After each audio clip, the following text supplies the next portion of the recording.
오래된 기름은 독약보다 좋지 않다고 해요.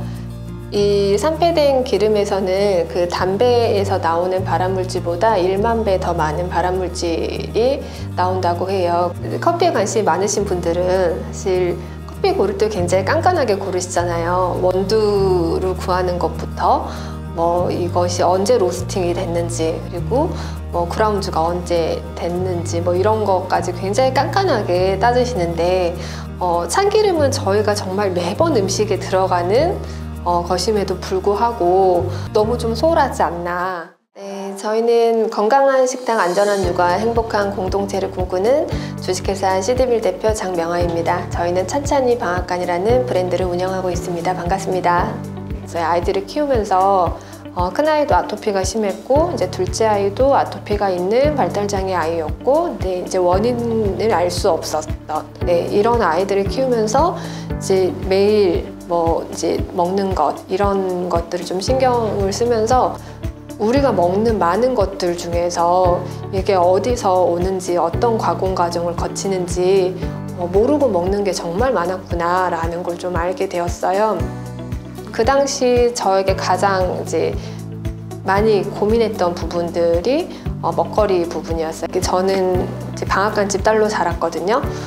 실제 방앗간에서 일을 도우면서 위험에 노출이 될 수 있는 조건이 제조 과정 자체에 있을 수 있구나 라는 생각을 하게 돼서 좀 새로운 제조 방식으로 좀 더 안전한 참기름을 그럼 만들어 보자, 우리 아이한테도 믿고 먹일 수 있는 이런 브랜드를 하나 만들어 보자 라는 생각으로 창업을 하게 되었습니다.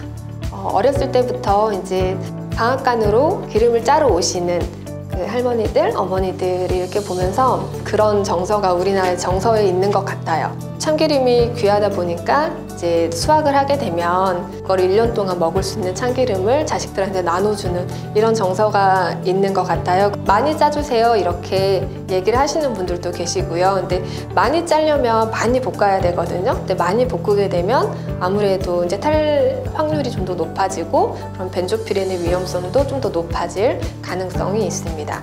그리고 그렇게 또 짜간 참기름은 저희가 보통 페트병에 담아가지고 각 이제 집에 이렇게 받으면 되게 1년 동안 두고두고 드시거든요. 근데 두고두고 이렇게 먹다 보면 기름은 짜는 순간부터 산패가 되기 시작해요. 그래서 이제 일반적으로 참기름의 유통기한을 1년으로 잡고 있기는 한데, 가능한 개봉 후에는 한두 달 안에 드시는 것을 가장 권장하고 있습니다. 참기름은 그 제조 과정이 높은 온도에서 볶고 또 높은 온도에서 짜기 때문에 이 기준치를 넘어서게 되면 벤조피렌이라는 발암물질의 위험에 노출이 되기가 쉽습니다. 그 오래된 기름은 독약보다 좋지 않다고 해요. 이 산패된 기름에서는 그 담배에서 나오는 발암물질보다 1만 배 더 많은 발암물질이 나온다고 해요. 커피하고 참기름하고 굉장히 제조 과정이 많이 유사한데요. 커피에 관심이 많으신 분들은 사실 커피 고를 때 굉장히 깐깐하게 고르시잖아요. 원두를 구하는 것부터 이것이 언제 로스팅이 됐는지, 그리고 그라운드가 언제 됐는지 이런 것까지 굉장히 깐깐하게 따지시는데, 참기름은 저희가 정말 매번 음식에 들어가는 것임에도 불구하고 너무 좀 소홀하지 않나. 또 어떤 깨를 사용하는지에 따라서, 또 어떻게 로스팅 하는지에 따라서 본인들만의 노하우를 가지고 맛과 향이 모두 달라요. 색깔도 다르고. 이 한 방울의 차이가 사실 또 저희가 그렇게 마련한 음식들의 저는 늘 활용 정점이라고 이야기하거든요. 이 마지막 한 방울 들어가게 되는 이 참기름을 내가 어떻게 고를 것인가. 그래서 저희는 이 고온에서 볶고 고온에서 압착하다 보면 어쩔 수 없이 벤조피렌의 위험성으로부터 그 노출이 많아질, 위험성이 좀 높아질 수 있다라는 것을 좀 착안을 하고, 좋은 압착, 좋은 로스팅하고 좋은 압착하는 방식을 좀 고민을 하게 되었어요. 저희 나라에는 딱히 기름에 대한 기준이 없어요. 그런데 이제 외국의 올리브유 같은 경우는 그 기름에 대한 기준을 마련을 해두고 있어요. 그래서 맨 처음 올리브로 짠 49도 이하로 압착한 기름을 엑스트라 버진 올리브유로 하고 뭐 두 번째 압착한 거, 세 번째 압착한 거, 뭐 네 번째 압착한 거 이렇게 등급이 나누어져 있더라고요. 그래서 저희도 이 올리브유 기준으로 49도 이하로 압착한 기름을 참기름을 만들어 보자 라는 고민으로 저온압착 참기름을 만들게 되었습니다. 그리고 이것들을 또 좀 작은 용량의 패키지를 통해서 좀 빨리 가능한 신선한 기름으로 빨리 섭취하고 좀 회전율이 좀 빨랐으면 좋겠다 이런 생각들을 좀 하게 됐습니다. 일반적으로 소주병은 300ml에서 330ml 정도 기준으로 담게 되는데요. 이제 저희가 담고 있는 그 패키지는 100ml 패키지하고 200ml 패키지로 제가 구성을 하고 있어요.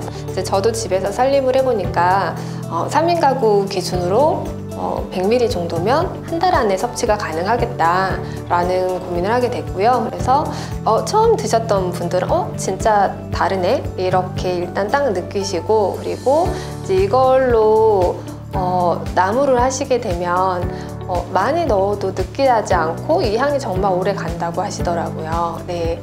그리고 실제 뭐 샐러드유로 이렇게 사용하시는 분들도 있으시고, 왜냐면 이제 이 참기름은 이것만 너무 코를 찌르는 향이 아니니까 다른 향들을 집어삼키지 않고 다른 재료들과도 잘 어울릴 수 있는 이런 맛이라고 하시면서 샐러드유로도 굉장히 많이 사용하시고요. 네.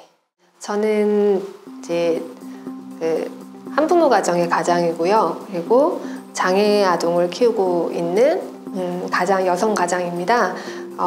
그래서 실제로 이 아이들을 이제 큰아이는 계속 성장한다고 하더라도 또 이 발달장애 아이를 양육을 하는 것은 엄마의 손이 지속적으로 좀 필요한 아이이다 보니까 일과 육아를 함께 할 수 있는 거는 저에게는 굉장히 개인적인 미션이었어요. 실제 이제 뭐 도와줄 수 있는 사람이 옆에 가까이 있지 않은 상황에서 내가 내 손으로 아이도 양육하면서 일할 수 있는 일자리를 찾는 것이 쉽지가 않았어요.